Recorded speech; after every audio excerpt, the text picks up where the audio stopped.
भगवान विष्णु लक्ष्मी जी को बताते हैं कि निर्वस्त्र स्नान करने वालों के साथ क्या होता है। एक बार भगवान श्री हरि विष्णु माता लक्ष्मी के साथ हरिद्वार में घूम रहे थे। तभी माता लक्ष्मी ने देखा कि सारे मनुष्य गंगा में नहा नहा कर हर हर गंगे कहते जा रहे हैं, परंतु सभी लोग दुखी और परेशान हैं। तब माता लक्ष्मी ने बहुत ही आश्चर्य से भगवान विष्णु से पूछा, स्वामी, गंगा में इतनी बार स्नान करने पर भी इनके पाप और दुखों का नाश क्यों नहीं हुआ? क्या गंगा में अब सत्यता नहीं रही? तब भगवान विष्णु बोले, गंगा में तो वही सामर्थ्य है, परंतु इन लोगों ने पाप नाशिनी गंगा में स्नान ही नहीं किया, फिर उन्हें लाभ कैसे मिलेगा? माता लक्ष्मी जी ने आश्चर्य से कहा, स्नान कैसे नहीं किया? सभी तो हमारे सामने नहा नहा कर जा रहे हैं, अभी तक तो इनके शरीर भी नहीं सूखे। भगवान विष्णु ने कहा, ये लोग केवल जल में डुबकी लगाकर ही आ रहे हैं, तुम्हें मैं कल इसका रहस्य समझाऊंगा। दूसरे दिन बहुत ही जोर से बारिश होने लगी। सारी गलियां कीचड़ से भर गईं। एक चौड़े रास्ते में एक बड़ा सा गड्ढा था, चारों ओर कीचड़ भरा हुआ था और भगवान विष्णु ने लीला रची। वे स्वयं एक बूढ़े आदमी का रूप धारण करके उस गड्ढे में जा गिरे। लक्ष्मी जी को उन्होंने समझाकर पास में बैठा दिया कि देखो, तुम लोगों को सुना सुनाकर ये पुकारती रहो कि मेरे बूढ़े पति अचानक गड्ढे में गिर पड़े हैं, कोई पुण्य आत्मा इनको बाहर निकालो, इनके प्राण बचाओ और हम असहाय दंपति की सहायता करो। और भगवान विष्णु ने ये भी समझा दिया कि जब कोई व्यक्ति गड्ढे में से मुझे बाहर निकालने को तैयार हो, तब इतना और कह देना कि मेरे पति सर्वथा निष्पाप है, इन्हें वही व्यक्ति छुए जो खुद भी निष्पाप हो। यदि आप निष्पाप हैं तो उनके हाथ लगाएं, नहीं तो उनके हाथ लगाते ही आप स्वयं भस्म हो जाएंगे। लक्ष्मी जी की तथास्तु कहकर गड्ढे के किनारे बैठ गईं और आने जाने वालों को सुना सुनाकर भगवान विष्णु की सिखाई हुई बात कहने लगी। गंगा में नहा नहाकर लोगों के झुंड आ रहे थे और सुंदर युवती को यह बैठी देखकर कुछ लोगों के मन में पाप आया और कुछ लोगों को धर्म का भय हुआ और कुछ लोग कानून से डरे और कुछ लोगों ने तो लक्ष्मी जी को ये भी कह दिया कि मरने दे इस बुढ़े को, क्यों इसके लिए रोती हो। और कुछ दयालु और चरित्रवान पुरुषों ने उस युवती के पति को बाहर निकालना चाहा, परंतु लक्ष्मी जी के वचन सुनकर वे भी रुक गए। उन्होंने सोचा कि हम गंगा में नहाकर आए हैं तो क्या हुआ, पापी तो है ही, कहीं हम सहायता करते समय भस्म न हो जाएं। उनके पास कई व्यक्ति आए, परंतु किसी ने भी साहस नहीं किया। सैकड़ों आए और सैकड़ों ने पूछा और चले गए। संध्या का समय हो चला। तभी भगवान विष्णु ने माता लक्ष्मी से कहा, देखा, आया कोई सच्चे मन से गंगा में नहाने वाला। तब थोड़ी देर बाद एक नौजवान युवक हाथ में एक लोटा लिए हर हर गंगे कहता हुआ आया। लक्ष्मी जी ने उसे भी वही बात कही। उस युवक का हृदय करुणा से भर आया और उसने भगवान विष्णु को बाहर निकालने की तैयारी की। लक्ष्मी जी ने उसे रोककर कहा कि भाई, यदि तुम सर्वथा निष्पाप नहीं हो तो मेरे पति को छूते ही तुम भस्म हो जाओगे। उसने उस समय बिना किसी संकोच किए हुए लक्ष्मी जी से कहा, माता, मेरे निष्पाप होने में तुम्हें संदेह क्यों हो रहा है? देखती नहीं, मैं अभी गंगा नहा कर आया हूँ। भला गंगा में नहाने के बाद भी क्या पाप रहते हैं? मैं अभी तुम्हारे पति को बाहर निकालता हूँ। युवक ने लपक कर उस बुढ़े आदमी को ऊपर उठा लिया। भगवान विष्णु और माता लक्ष्मी ने उसे अधिकारी समझकर अपना असली रूप प्रकट किया, दर्शन देकर निहाल किया। भगवान विष्णु ने माता लक्ष्मी से कहा कि इतने सारे लोगों में से केवल इस एक आदमी ने ही गंगा स्नान किया है। इस दृष्टांत के अनुसार जो लोग बिना श्रद्धा और विश्वास के केवल दंभ के लिए गंगा स्नान करते हैं, उन्हें वास्तविक फल प्राप्त नहीं होता। परंतु इसका ये मतलब नहीं है कि गंगा स्नान व्यर्थ जाता है। गंगा स्नान का बहुत ही पुण्य है। इसके बाद भगवान विष्णु ने माता लक्ष्मी से कहा, अब मैं आपको वो 12 बातें बताता हूँ। जो भी मनुष्य इन 12 बातों को नहाते समय ध्यान रखता है वह कभी भी दुखी नहीं रहता। उसके घर में लक्ष्मी का वास होता है। उसके घर में अपार संपत्ति आती है। घर में कभी भी लड़ाई झगड़ा नहीं होता। उसका पूरा परिवार हंसी खुशी जीवन व्यतीत करता है। तब माता लक्ष्मी ने कहा, हे स्वामी, आप हमें यह 12 बातें बताइए। इसके बाद भगवान विष्णु बातों को बताना शुरू कर देते हैं और माता लक्ष्मी ध्यान से सुनने लगती है।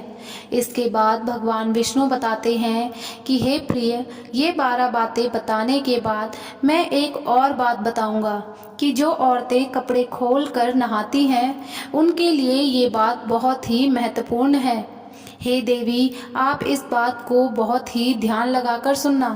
तभी भगवान विष्णु अपनी बातें सुनाने लगते हैं। भगवान विष्णु कहते हैं, स्नान करने से शरीर निरोगी रहता है और मन प्रसन्न रहता है। नहाने से चेहरे की क्रांति और शारीरिक आकर्षण में भी बढ़ोतरी होती है। अगर इस नित्य कर्म के दौरान कुछ बातों का ध्यान रखा जाए तो आध्यात्मिक से भी ज़्यादा लाभ पाया जा सकता है। नहाने के कार्य में इन बातों का ध्यान जरूर रखा जाना चाहिए। स्नान करने के बाद शुद्ध होकर पूजा पाठ आदि सभी कार्यों के लिए योग्य बनते हैं। इसीलिए सुबह को ही स्नान कर लेना चाहिए। नंबर दूसरा है, शास्त्रों में कहा गया है कि स्नान करने से 10 गुणों की प्राप्ति होती है। रूप, तेज, बल, पवित्रता, आयु, आरोग्य, निर्लोकता, सुविचार, निरोग और मैध्या। नंबर 3 है, धन, पुष्टि व आरोग्य और स्वास्थ्य चाहने वालों को हर मौसम में और हर दिन स्नान करना चाहिए। नंबर 4 है, शास्त्रों में कहा गया है कि सुबह स्नान करने से पाप का नाश होता है और पुण्य मिलता है। ऐसा कहा गया है कि सुबह नहाने वालों के पास नकारात्मक शक्तियाँ नहीं भटकती, इसलिए सुबह स्नान करना ही उचित है। नंबर 5 है, बीमारी की हालत में सर के नीचे से ही स्नान करना चाहिए अथवा गीले कपड़े से शरीर को पोंछ लेना एक तरह का स्नान ही कहा गया है। नंबर 6 है, सुबह की लालिमा छाने से पहले ही स्नान करना श्रेष्ठ माना गया है। नंबर 7 है, तेल लगाकर और शरीर को मल मल कर नदी में नहाना मना है। इसकी जगह नदी से बाहर निकलकर तट पर ही शरीर साफ करके नदी में डुबकी लगाना चाहिए। नंबर 8 है, जिन घाटों पर कपड़े धोए जाते हैं वहाँ का जल अपवित्र माना गया है, इसलिए वहाँ से कुछ दूर हटकर कुछ दूरी पर ही स्नान करना चाहिए। नंबर 9 है, नदी में 11 या 21 डुबकियाँ लगाना शुभ माना गया है। नंबर 10 है, पवित्र नदियों में कपड़े निचोड़ने की मनाही है। नदी में किसी भी तरह की गंदगी नहीं बहानी चाहिए।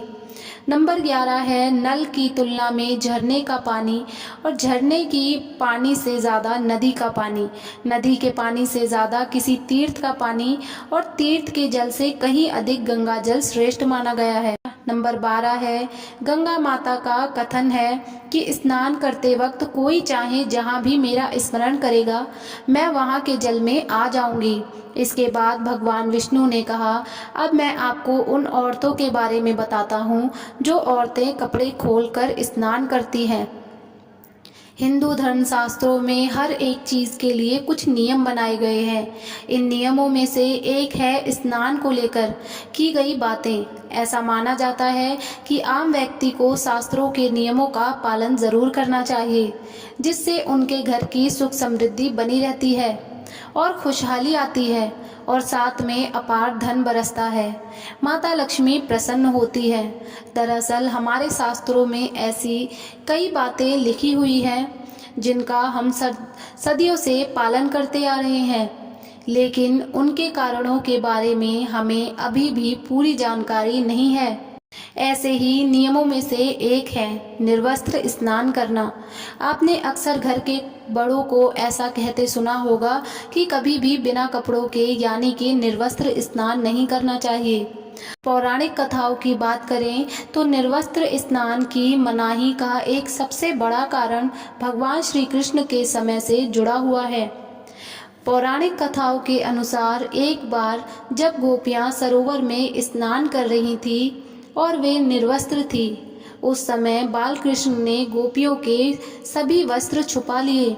उस समय जब भगवान श्री कृष्ण ने उनके वस्त्र छुपा लिए, तब गोपियों ने अपने वस्त्र वापस लेने की प्रार्थना की। तब भगवान श्री कृष्ण ने उन्हें समझाया कि कहीं भी बिना वस्त्र धारण किए स्नान नहीं करना चाहिए। इससे जल के देवता वरुण का अपमान होता है, इसलिए आपको निर्वस्त्र होकर स्नान करने की मनाही है। अगर आप नहाते समय ये सोचते हैं कि बंद कमरे में आपको कोई नहीं देख रहा, तो ऐसा गलत है, क्योंकि ईश्वर आपको हर जगह देखते हैं।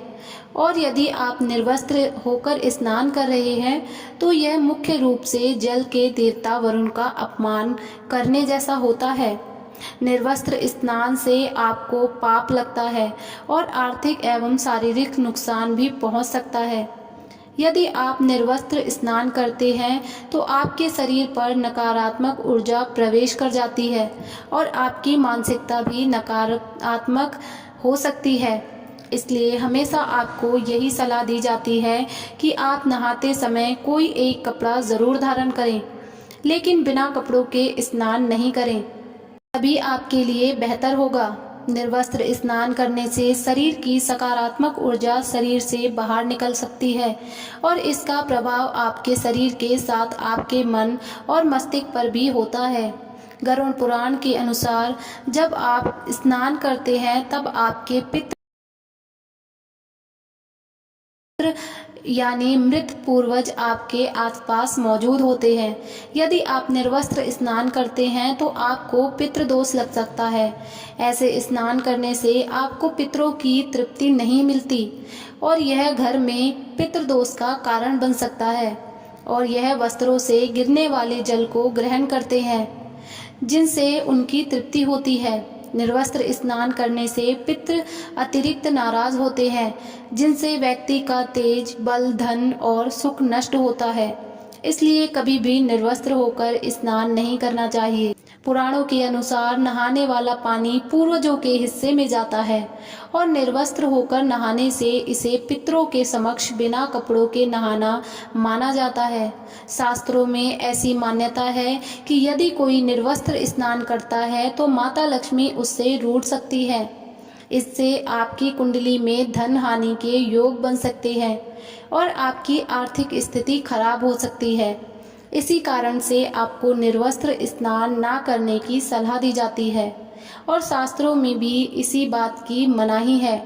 श्री लक्ष्मी नारायण भगवान की जय। राधे राधे भक्तों, आज का वीडियो आप लोगों को कैसा लगा कमेंट में ज़रूर बताइएगा। मेरे चैनल को ज़रूर सब्सक्राइब कीजिएगा। मिलते हैं नेक्स्ट वीडियो में।